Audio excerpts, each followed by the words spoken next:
नमस्कार। आप लोग देख रहे हैं दैनिक स्टेट समाचार। मैं आपके साथ साक्षी सहनी। बात की जाए जम्मू कश्मीर की, बात की जाए पूरे भारत की, तो आज हम सब ने देखा कि अब नए क्रिमिनल लॉज जो हैं वो लागू हो चुके हैं। इन नए क्रिमिनल लॉज की मैं बात करूं तो भारतीय न्याय संहिता बीएनएस, भारतीय नागरिक सुरक्षा संहिता बीएनएसएस और भारतीय साक्ष्य अधिनियम, ये तीन नए क्रिमिनल लॉज जो हैं इनको इम्प्लीमेंट करने की बात जो है वो की गई है और इन्हें जल्द ही इम्प्लीमेंट भी किया जाएगा। आखिर ये है क्या और इसके बारे में विस्तार से जानकारी आपको जो है इस वीडियो में हम देने का प्रयास करेंगे। मेरे साथ बातचीत करने के लिए एडवोकेट मीनू पादा मौजूद हैं। सबसे पहले मैम, आपका बहुत बहुत स्वागत है दैनिक स्टेट समाचार में। Thank you so much Sakshi, thank you. Ma'am, लगातार इतने सालों से सुनने को मिल रहा था आईपीसी की धारा, ये सीआरपीसी, ये अब अचानक से इन सबको चेंज करके सीधे बीएनएस, बीएनएसएस और बीएसए ये सब चेंज कर दिया गया और आज की बात करें, आज ही से ये लागू हो जाएंगे। क्या सोचते हैं आप इस बारे में, क्या विचार हैं आपके? देखिए, जहां तक मैं बात करूं आईपीसी की या सीआरपीसी की या इंडियन एविडेंस एक्ट की, जो पुराने हमारा क्रिमिनल जस्टिस सिस्टम था, जो क्रिमिनल लॉ था, वो काफी पुराना था। कॉलोनियल इरा के टाइम का लॉ था। आज है 2024। तो हम कैसे एक्सपेक्ट कर सकते हैं कि सेम सिचुएशंस रही होंगी? ऑफ कोर्स जो है ब्रिटिश ने हमारे देश पे राज किया, तो उन्होंने अपनी सहूलियत के हिसाब से कानून बनाए थे।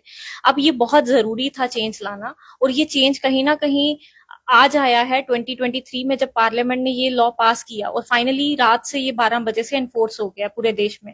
तो मुझे लगता है कि ये चेंज को देख के, समय को देख के जो ये नए लॉज लाए गए हैं, ये बहुत जरूरी थे टाइम के साथ। तो ये बहुत अच्छा डिसीजन है जो गवर्नमेंट ऑफ इंडिया ने लिया है। ये जो डिसीजन लिया गया, ऐसे डिसीजन को लेने से पहले सुनना है कि 2023 में इसे पास किया गया था। क्या लगता है कि ये एक साल का गैप जो है वो क्यों आया है बीच में? देखिए, कोई भी लॉ जब बनता है तो देयर इज अ प्रोसीजर। पहले वो लोकसभा में पास होता है, फिर राज्यसभा में, फिर प्रेसिडेंट के कंसेंट मिलती है, असेंट मिलती है।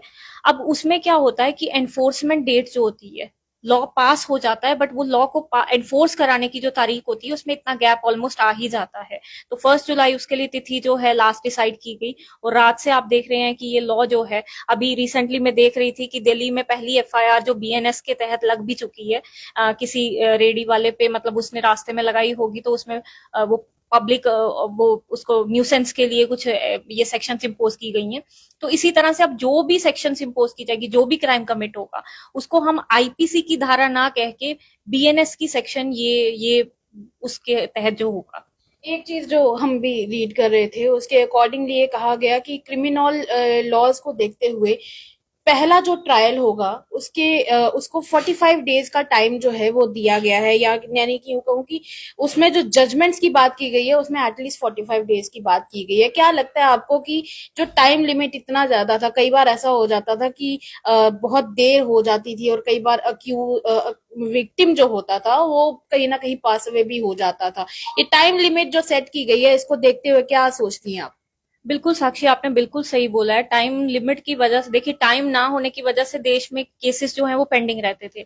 हाई कोर्ट में पेंडिंग है, लोअर कोर्ट में पेंडिंग है, सुप्रीम कोर्ट में पेंडिंग है। ये हमारे देश की बहुत बड़ी समस्या है। लेकिन अब जो टाइम फ्रेम सेट कर दिया गया है, जैसे आपने ये इसकी बात की जजमेंट के लिए, तो वो टाइम जो है वो after the trial, completion of trial, 40 दिन का समय दिया गया कि 40 दिन के अंदर आपको डिलीवर करनी ही पड़ेगी जजमेंट। उसके बाद फर्स्ट हियरिंग के अंदर जो चार्जेस हैं वो 60 डेज के अंदर फ्रेम होने पड़ेंगे। तो ये अगर टाइम को पूरी तरह से फॉलो अप किया जाए, तो मुझे लगता है कि बहुत सारे जो पेंडिंग केसेस की समस्या है हमारे देश में, क्योंकि ऑफ कोर्स पॉपुलेशन बहुत ज्यादा है, तो नो डाउट केसेस भी बहुत होंगे। डेली बेसिस पे थाउजेंड्स ऑफ केसेस फाइल होते हैं। तो मुझे लगता है जब ये टाइम सेट हो जाएगा, तो ऑफ कोर्स स्पीडी ट्रायल, और वो कहते हैं ना कि जस्टिस जल्दी डिलीवर हो जाएगा। वैसे भी कहा जाता था हमेशा कि justice delayed is justice denied, तो अब justice will not be delayed any मोर।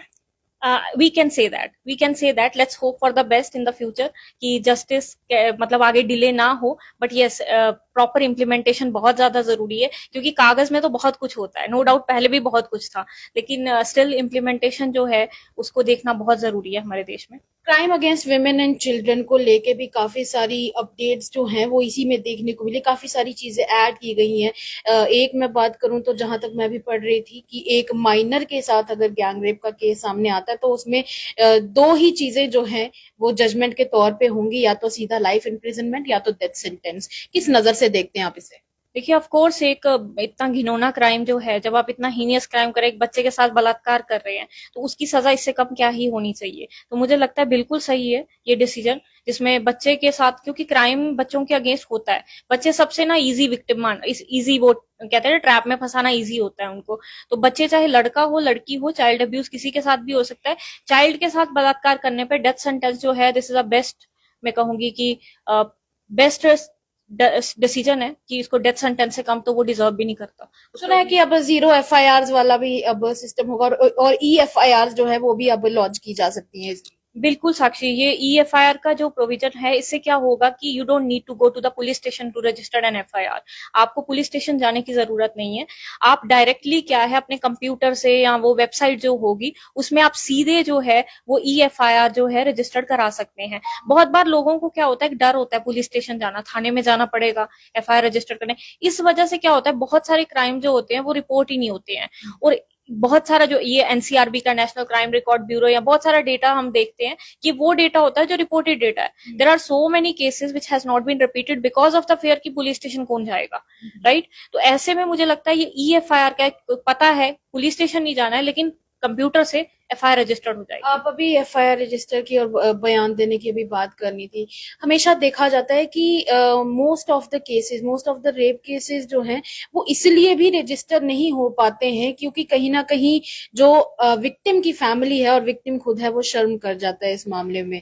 तो इस सब को देखते हुए ये एक डिसीजन और लिया गया है कि अब जो स्टेटमेंट है वो फीमेल पुलिस ऑफिसर्स की प्रेजेंस में ही लिया जाएगा, और साथ में जो रेप विक्टिम है वो खुद, उसके साथ उसका कोई ना कोई रिलेटिव या तो उसका कोई गार्डियन होना चाहिए। किस नजर से देखते हैं आप इसे? देखिए बिल्कुल सही है ये। मेरे ख्याल में एक एक लड़की जिसके साथ बलात्कार हुआ है, तो उसके साथ ये जरूरी है कि female police officer, of course वो मेल पुलिस ऑफिसर सामने होगा तो she will not able to वो ओपन अप नहीं हो पाएगी, अपना एग्जैक्टली स्टेटमेंट नहीं दे पाएगी। और उसके साथ साथ उसका गार्डियन जब होगा, जहाँ उसके फैमिली मेंबर साथ में होंगे, तो वो असल में बता पाएगी कि उसके साथ क्या क्या हुआ है। तो मुझे लगता है ये उसकी सिक्योरिटी को देख के जो ये डिसीजन लिया गया है, इस तरह की प्रोविजन ऐड की गई है, ये बहुत जरूरी भी थी। मैम मुझे एक चीज आप ये जरूर बताएं कि जिस तरह से कई बार क्या होता है कि FIR और बाकी डॉक्यूमेंट्स की जो कॉपी होती है उसको भी देखते हुए एक चीज का ध्यान रखा जाता है कि अब जो ध्यान रखा जाएगा वो ये कि FIR या बाकी डॉक्यूमेंट्स की कॉपी जो है वो अक्यूज्ड और विक्टिम दोनों के पास होनी चाहिए, और बाकी डॉक्यूमेंट्स के भी। क्या लगता है आपको किस चीज को सशक्त करने की कोशिश की जा रही है इसके द्वारा? देखिए एफआईआर तो राइट है एक्यूज का भी और विक्टिम का भी। तो एक्यूज के खिलाफ अगर एफआईआर रजिस्टर्ड हुई है तो उसको पता होना चाहिए कि मेरे पे कौन कौन सी सेक्शंस लगी हैं, और विक्टिम के भी पता होना चाहिए कि जो उसका जो एक्यूज है इस केस में, तो उस पे कौन कौन सी सेक्शन इम्पोज की गई है। तो ये तो दोनों का हक है, उनको पता होना चाहिए कि ट्रायल जो पूरा केस चलना है कोर्ट में वो किस आधार पे चलेगा। तो I think this is a basic thing that every person should know, and this is a basic right of every person, whether it is a victim or the accused. जाते जाते मेरा सेकंड लास्ट सवाल, जिस तरह से कई बार देखा जाता है कि लड़के फेक प्रोमिस करते हैं शादी का, देन फिजिकल इंटीमेसी जो है वो इन्वॉल्व हो जाती है। ऐसे कई सारे केस आजकल देखने को मिल रहे हैं।